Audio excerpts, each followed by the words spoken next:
오늘 은혜 받으신 하나님 말씀은 요한복음 8장 29절 말씀입니다. 나를 보내신 이가 나와 함께 하시도다. 나는 항상 그가 기뻐하시는 일을 행함으로 나를 혼자 두지 아니하셨느니라. 아멘. 참 어려운 시대를 저희들이 만났습니다. 그래서 대면 예배를 드리지 못하고 공적 예배를 주일이지만 드리지 못하고 이렇게 동영상을 찍어서 여러분들에게 제 설교를 보내드리게 되었습니다. 참 마음이 먹먹하고 답답합니다. 그러나 이 어려움 속에서 우리는 모르지만 하나님께서 우리에게 이야기하고 계시는 말씀이 있는 줄로 믿습니다. 우리는 이 시대에 더욱 묵묵히 주님을 바라보고 의지하는 가운데 주님이 우리에게 무엇을 요구하고 계시는지 우리가 더 생각해보고 기도하면서 주님의 음성을 듣는 저와 여러분이 되시기를 축복합니다. 오늘 말씀의 제목은 세 가지 질문입니다.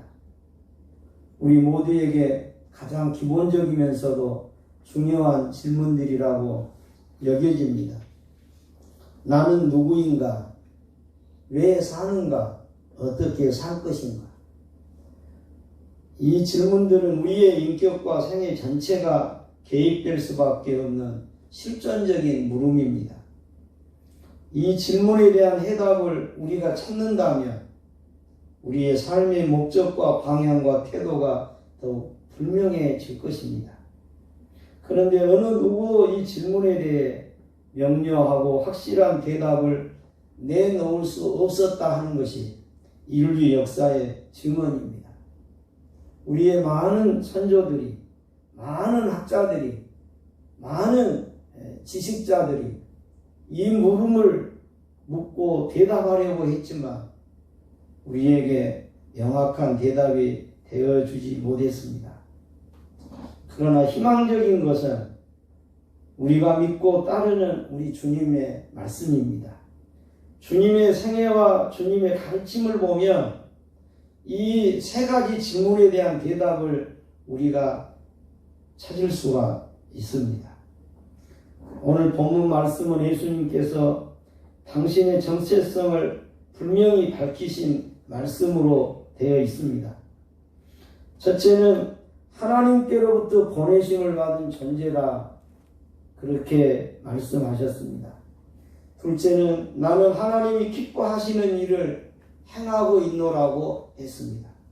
셋째는 나를 이 땅에 보내주시고 사명을 맡겨주신 하나님께서 언제 어디서나 나와 함께하고 계신다 이렇게 고백하고 있습니다. 우리도 예수님을 따라서 하나님과 관계에서 나를 들여다볼 수 있기를 바랍니다. 이럴 때 우리는 건강하고 행복한 자기 정체성을 가질 수 있으리라고 믿습니다. 첫째, 나는 누구인가? 나는 하나님의 보내심을 받은 자입니다. 오늘 주님께서는 나를 보내신 이가 존재한다고 했습니다. 삶의 주체가 내가 아니요 하나님이시다는 말씀입니다. 이렇듯이 성경에 나온 수많은 하나님의 사람들은 하나님에 의하여 이 땅에 나는 보내어졌다라고 하는 이 파송의식을 분명히 가지고 있었습니다. 하나님께서 나를 역사의 한복판에 보내주셨다. 그렇게 믿고 그들은 행동했습니다. 우리 그리스도인들도 내 인생의 기원에 대하여 우연히 시작된 인생이라고 생각하지 맙시다. 더욱 부모의 실수나 장난에 의해서 태어났다고 생각하지도 마십시다. 하나님께서 나를 지으셨을 뿐만 아니라 나를 이곳에 보내주셨다 하는 이 인식을 저와 여러분이 꼭 가질 수 있기를 바랍니다. 더욱 은혜의 관점에서 내 삶을 이해하고 받아들이시기를 바랍니다. 사도 바울은 이렇게 말했습니다. 나의 나된 것이 하나님 하나님의 은혜로다. 내 생애의 기원과 출발이, 과정이 하나님이 선하신 목적 가운데 진행되어져 가고 있다 하는 고백입니다. 따라서 저와 여러분은 하나님의 은혜로운 섭리 가운데 지금 이곳에, 내 가정에, 내 직장에, 내가 출석하는 교회에, 그리고 삶의 현장에 하나님에 의하여 보내어져서 이곳에 있다라고 하는 인식을 우리가 가질 때 내 인생에 대하여 보다 엄숙하고도 진지하고 책임감 있는 삶을 살 수가 있습니다. 두 번째로 왜 살아야 하는가의 문제입니다. 나는 주님의 일꾼이요 사명자로 살아야 합니다. 일반적으로 비그리스도인들은 자신의 삶의 의미를 몇 가지 정도로 이해하고 있습니다. 하나는 허무주의입니다. 내 삶에는 아무런 의미가 없다. 삶의 의욕도 욕구도 상실한 채 그저 대대로 되라는 식으로 인생을 사는 경우입니다. 다른 하나는 쾌락주의가 있습니다. 삶의 목적은 오직 행복하고 즐겁게 사는 것이라고 그들은 주장을 합니다. 그러나 쾌락주의가 안고 있는 치명적인 약점이 있다면 그것이 오래 지속될 수 없다는 데 있습니다. 과거에 어느 유명 인사가 자기는 행복 전도사라고 수많은 사람들에게 강연을 하면서 사람들에게 기쁨을 안겨주고자 했었습니다.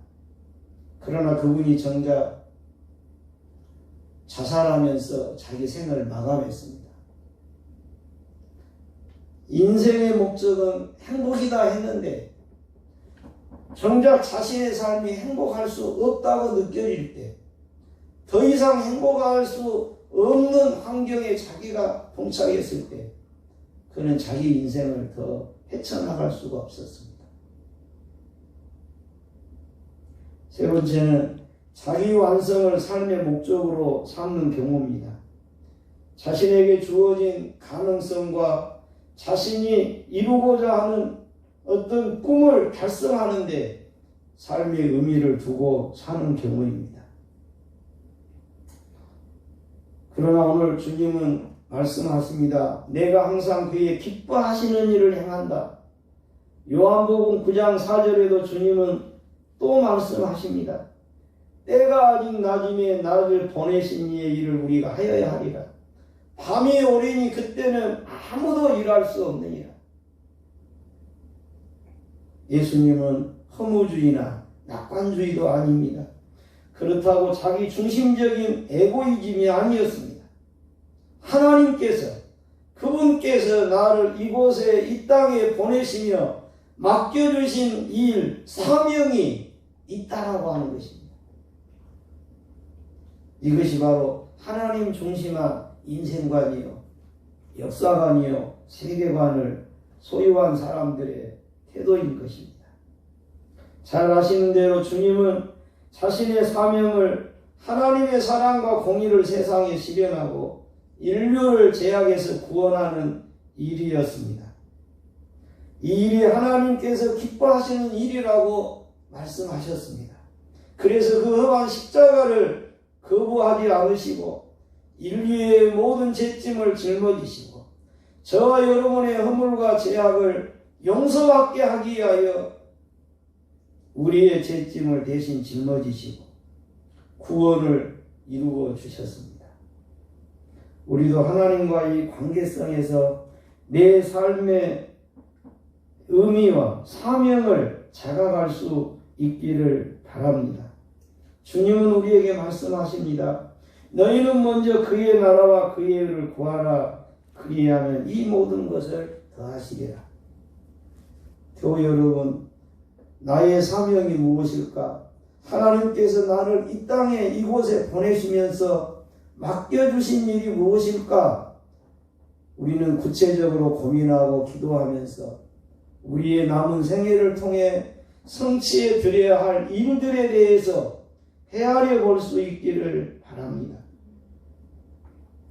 프랑스의 한 병사가 전투 중에 가슴에 유탄이 박혀 급히 수술을 받아야 했습니다.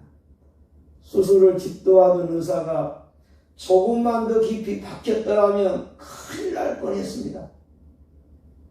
이때 병사는 이렇게 대꾸했다고 그럽니다. 아니요, 내 가슴을 조금만 더 깊이 파보시면 내 심장 중심에 내 조국 프랑스가 있다는 것을 알게 될 것입니다. 우리의 심장과 가슴에 하나님의 나라와 의가 새겨져 있기를 축복합니다. 그래서 이로는 하나님을 예배하며 좌우로는 이웃을 지배하고 장악하려는 것이 아니라 섬기며 사랑하며 나누려는데 뜻을 두고 사는 저와 여러분이 되기를 축복합니다. 셋째로 어떻게 살 것인가? 주님은 하나님께서 당신과 언제나 함께 하신다고 말씀하시면서 하나님 안에서 삶의 동력과 에너지를 늘 얻으셨습니다. 일반적으로 불신자들은 자신의 능력이나 힘에서 삶의 원동력을 찾으려고 합니다. 그러나 인간의 힘이라는 것이 한순간에도 무너지는 연약성을 부인할 수 없습니다. 또한 나를 능가하는 실력자가 나타나면 언제나 도태가 되고 밀려날 수밖에 없으니 늘 불안하고 초조함으로 경쟁하며 사는 것입니다. 그러나 우리 그리스도인들은 하나님이 함께 하시고 하나님이 인도하시고 하나님이 임재하심에서 나의 힘과 능력의 그 근원을 거기에서 찾습니다. 이렇게 할 때 우리는 어떤 환경에도 흔들리지 않고 좌우되지 않는 누군가 대신하거나 대체할 수 없는 나대로의 주도적이고 독보적인 삶을 살아가게 될 것입니다. 나에게 주어진 길을 묵묵히 그리고 당당하게 살아갈 수가 있게 될 것입니다. 우리가 주님의 임재하심을 가장 가까이 느낄 수 있는 시간이 언제입니까? 우리는 예배할 때입니다. 찬양할 때입니다. 믿음의 형제들과 교제할 때입니다. 그리고 기도할 때입니다. 그런데 안타깝게도 이 코로나 시대에 우리는 주예전에 마음대로 모일 수가 없는 실정에 놓였습니다. 그러나 여러분, 함께 더불어 동시간에 많은 사람이 예배당에 모일 수 없다고 한다면 우리가 개인적으로 언제 어디서라도 틈을 내서 하나님을 찾고 성전을 찾고 그래서 기도하고 그래서 하나님의 임재를 늘 내 마음속에서 느끼며 살 때 여기에 우리의 삶이 진정한 에너지를 힘을 그곳에서 우리는 얻게 될 줄로 믿습니다.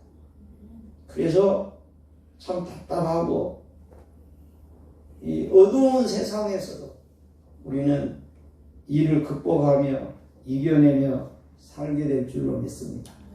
시편 기자는 이렇게 고백합니다. 하나님이여 나를 지켜주소서. 내가 주께 피하나이다.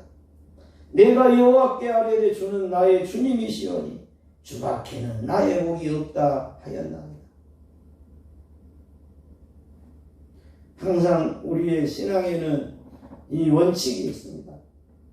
주님이 중심에 계시는 것입니다. 믿음이 내 삶의 근간을 이루는 것입니다. 하나님의 임재가 나의 재산이요 생명이요 능력이라고 하는 것을 우리는 잊지 말아야 합니다.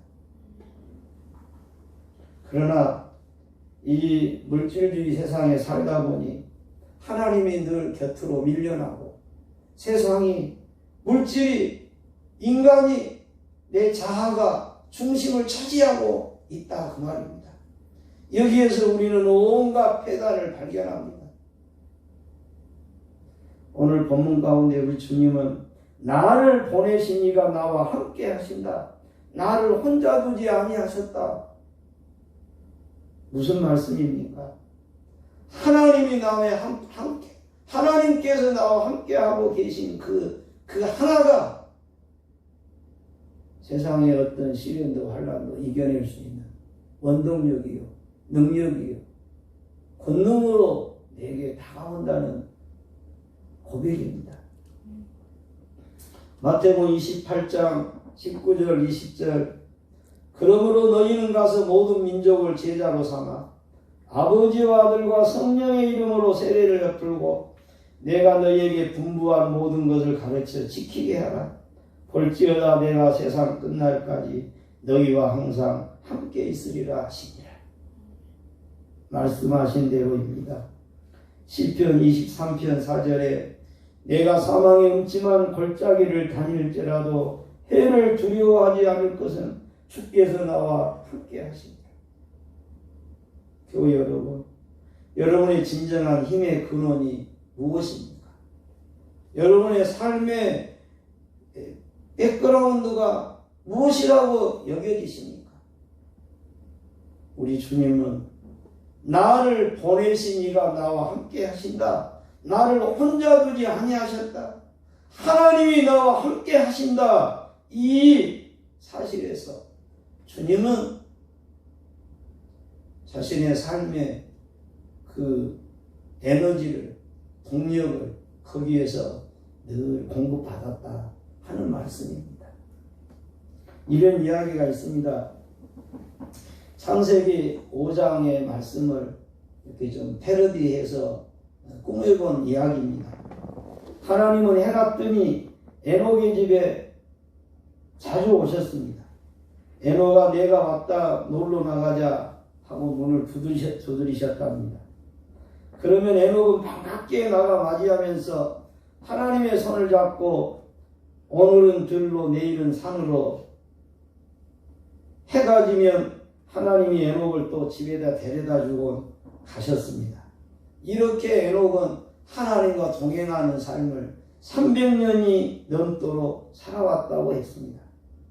그러던 어느 날, 그날은 날씨가 너무 좋았습니다. 에녹과 하나님이 즐거운 여행을 떠나셨답니다. 그런데 가다 보니 너무 멀리 가서 해가 지는데 돌아갈 수가 없게 되었습니다. 그때 하나님께서 에녹아 그냥 우리 집으로 갈까? 하셨는데 에녹은 하나님을 따라 하나님의 나라로 갔답니다. 그런데 지금까지 돌아오지 않고 있대요. 그리스도의 철학자 플라톤은 이런 말을 했습니다. 생각은 영원히 자기와 대화하는 것이다. 우리가 의식하지 못해도 내 자신과 계속 우리는 일정한 대화를 하고 있습니다. 어떤 경우는 넌 바보야, 넌 할 수 없어, 넌 끝장이야, 너한테 변변한 게 무엇이 있어, 이런 자기 대화를 하고 있지는 않습니까? 오늘부터 자기와의 대화를 바꾸도록 합시다. 넌 하나님의 자녀야, 넌 하나님의 작품이야, 너는 하나님의 파송자야, 너는 하나님이 너와 늘 함께 하고 계셔, 너를 도와주고 계셔. 그분이 함께라면 무엇이 무섭겠니? 주님께서 우리 가운데서 지금도 활동하고 계십니다. 우리는 주님이 언제 어디서나 나와 함께하고 계신다는 이 사실을 굳게 믿고 살아가십시다. 주의 임재의식 가운데 우리는 놀라운 축복을 경험합니다. 내 인생길이 외롭거나 두렵지 않습니다. 삶의 의미와 목표가 생기게 됩니다. 어떤 문제라도 극복하는 능력을 우리는 얻습니다. 모든 일, 모든 사건에서 죽음을 이겨내고 생명 넘치는 삶을 살아가게 되는 것입니다. 이 코로나 시대에 우리가 자칫 잘못하면 마음이 움츠러들고 마음이 어두워지고 그래서 우리가 참으로 무너지게 될 수도 있습니다. 이때 우리는 하나님과 나와의 관계에서 내 자신을 새롭게 세워야 할 줄로 믿습니다. 영화 맨발의 기봉이를 제가 본 적이 있는데 기봉이는 내성마비, 저지능아 장애이면서 심장병까지 앓고 있었습니다. 그런데 자신이 유일하게 사랑하고 존경하는 어머니가 계셨는데 어머니가 틀니를 해 넣어야 음식을 먹을 수가 있게 되었습니다. 그래서 이 기봉이는 어머니께 틀니를 선물할 수 있는 돈을 벌기 위해 일명으로 전국 아마추어 하프 마라톤 대회에 참가를 합니다. 그러나 그는 겨우 완주를 해서 기념 메달을 목에 걸었을 뿐입니다. 동네 사람들은 기봉이의 이 착한 마음에 감동을 받습니다. 그리고 온 동네 사람들이 십시일반 내서 그의 어머니께 틀니를 만들어주기로 결정을 합니다. 이 영화가 주는 메시지가 지문에 나오는데 인간의 일생은 하나님에 의하여 만들어지는 한편의 동화와 같다. 우리 그리스도인들은 자신 안에서 삶의 근간을 찾는 것이 아니라 하나님과의 관계성에서 내 자신의 정체성을 찾아야 합니다. 우리 모두 하나님과 관계성 속에서 건강하고 행복한 자신의 정체성, 방향성을 붙들 수 있기를 축복합니다.